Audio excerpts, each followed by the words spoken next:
Ассалаумағалейкум. Қытайдың жаңа жылы бітіп, мінекей біздің посылкаларымыз да келіп қалды. Неше түрлі заттар бар, киім бар. Мен даже білмейтін заттарым бар бұның ішінде. Мысалы, мынау. Бұның ішінде не барын мен де білмеймін. Рандомный бокс қой. Ішінде қандай зат келетінін білмеймін, бірақ ұсақ екенін білемін. Қанша болғанын, бұл доставкасы қанша екенін айтамын. Ал енді бастайық. Бұны соңына қалдырайық, бірақ қызық болсын кішкене. Ал кеттік, бастайық. Мынау зат, бұл зат 502 теңге болды доставкасы. Ал қазір мына жерге шығады қанша тұратыны. Ал мынаны ашып тастайық, не зат екенін көрейік.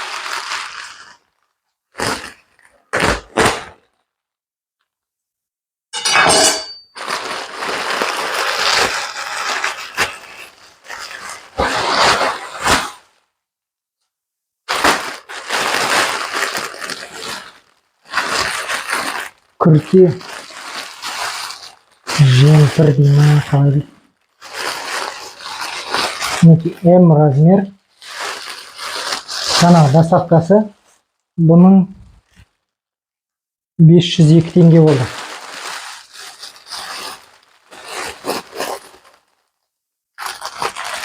Пакеттің ашылатын жерін тауып алу қиын екен.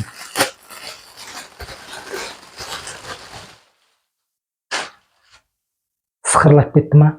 Кешірім өтінемін. Бұл деген мұндай. Мен үстіндегі сияқты, бірақ жылы материалдан.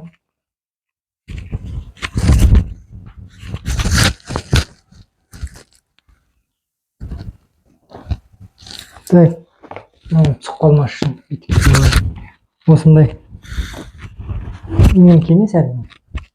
Сондықтан қойып қойық. Хоп. Ал біздің келесі товарымыз тағы да доставкасы 502 теңге.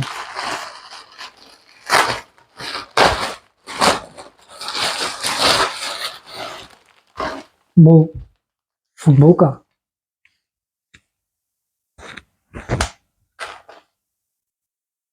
Made in Пакистан ба сонда.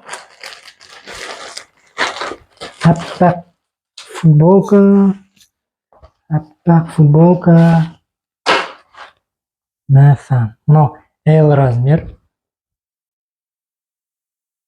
Қанша тұратынын көрсетем. Мына жаққа шығады. Қалай? Күшті ме? Келіп тұр ма? Размері. Жақсы сияқты ғой. Ал жарайды. Қазір бастайық. Мыналарды аша берейік, уақыт созбай. Микрофонын басып қойды. Алдында тоже Қытайдан алған микрофон ғой. Шалбар 838 теңгеге келді Қытайдан. Ал өзі қанша тұратыны мына жерде шығады.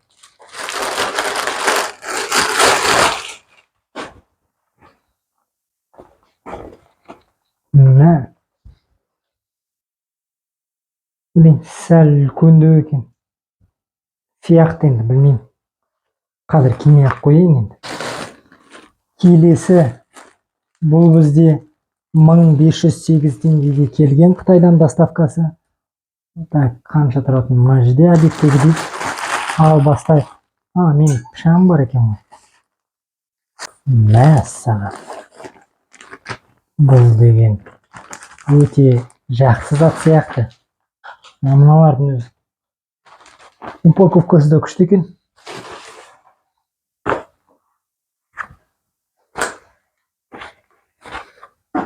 Мынау енді үлкен размер. Бәу екен. Қанша тұратын әдеттегідей шыққан шығар уже бірақ. Оригинал бітін. Киіп көрейік. Хоппа. Үлкен. Екі нормалды фер. или осылай оверсайз деймін ғой.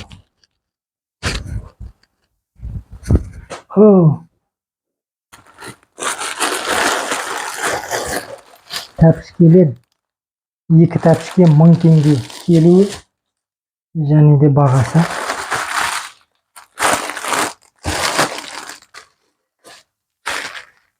335 теңге. Мынау пышақпен қолданған жұмыстар ғой, қолмен жасалған. Бұл да футболка 100% хлопка дейді. Обязательно көрсем қажет, уақыт кетіріп сіздердің алтын уақыттарыңыз. Мына жерде 167 теңгеге қандай зат екен. Мына жерде шықты ғой, міне сіздерде. Мынау деген шапочка ғой. Шапочка 838 теңгеге келген. Не екен, не. Аса, пиджак па мынау?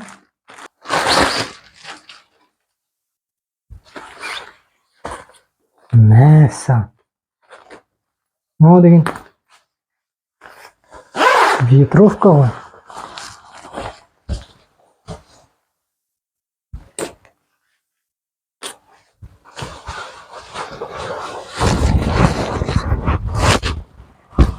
Мынау дәптер ғой. Андай рекламадағы сияқты болып тұрмын ба? Мынау мен дәл осылай отыра берейінші. Ал мынау 1005 теңге. Зат. Бұл деген коврик. Мәссаған. Мынау деген күшті ғой. Надеюсь, мынау маған мышка ойнауға, мышка деп кім ғой, компьютер ойнағанда, компьютер қолданғанда, бұлай қойсам қалай, мынау мышкаға тым үлкен коврик екен, ортасынан бөліп екеу жасауға болады. Күшті. Мынандай бар, білмеймін, Қазақстанда қанша тұрады, бір 3000 точно тұрады ғой. Ауыр екен. Тамаша нәрсе ме? Күшті. Бұлай бірден қолдануға болады. Ал жақсы. 670 теңгеге мынау зат бізде толған. Мәсәлен, мыналардың упаковкасымен қош жүріп жүрдім. Толған носкилер ғой. Білмеймін, мұнда 1, 2, 3, 4, 5, 6, 7, 8, 9, 10 пар носки ғой. Мынау затымыз бізде 335 теңге. Бұны енді мен пышақсыз аша алмаймын. Бізде ремень. Енді сапасын білмеймін, бірақ бағасын. Мінеки 167 теңгеге келген қорап. Мынау деген сырға ғой. Ал енді басты зат. Бұл деген мінеки 1174 теңгеге келді. Осы жаққа дейін, Астанаға дейін.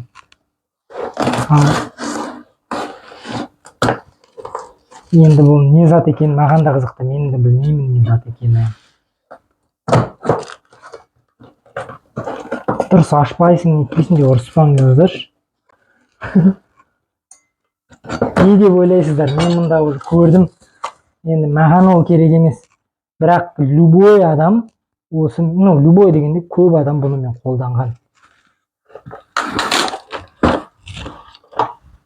Мектепке керек жарақ заттар ғой.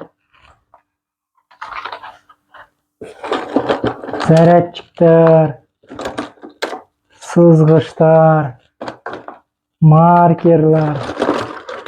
Көп қой мұнда шпательға дейін жүр ғой. Резиночка,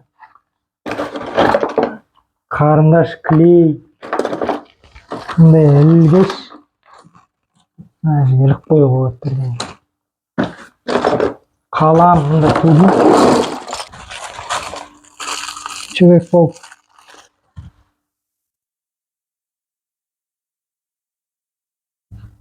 Мынау қарындаштың басына брелок, мындай клейтейтін қалам, масан.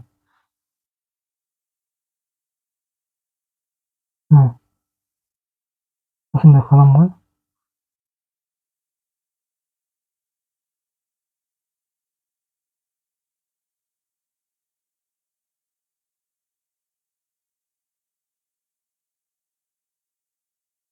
Қалай қолданатынын білмейді екенмін мен бұны. Шыны керек. Білсеңіздер комментарийға жаза кетіңіздер. Қандай сыяға батыра ма, әлде ар жағынан сыя құя ма, білмейді екенмін.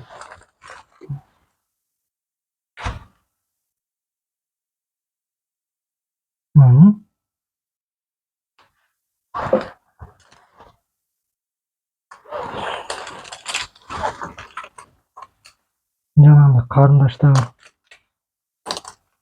мынау не?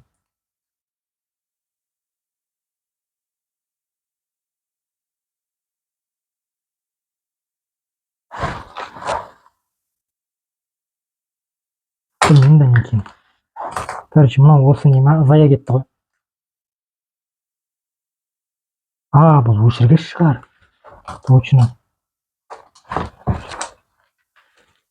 Өшіргіш шығар. Мынау ішінде білмеймін. Мынау бір қарындаш қатты қолданатын біреу екен. Мынау тоже жасыл қарындаштар. Тырнақ алатын. Осындай вот заттар.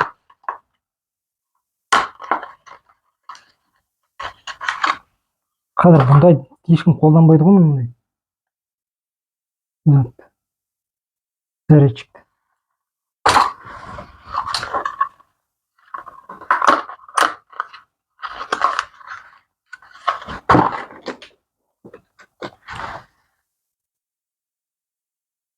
Помада сияқты. Тоже өшіргіш пе? Кішкентай қарындаш клей. Блин.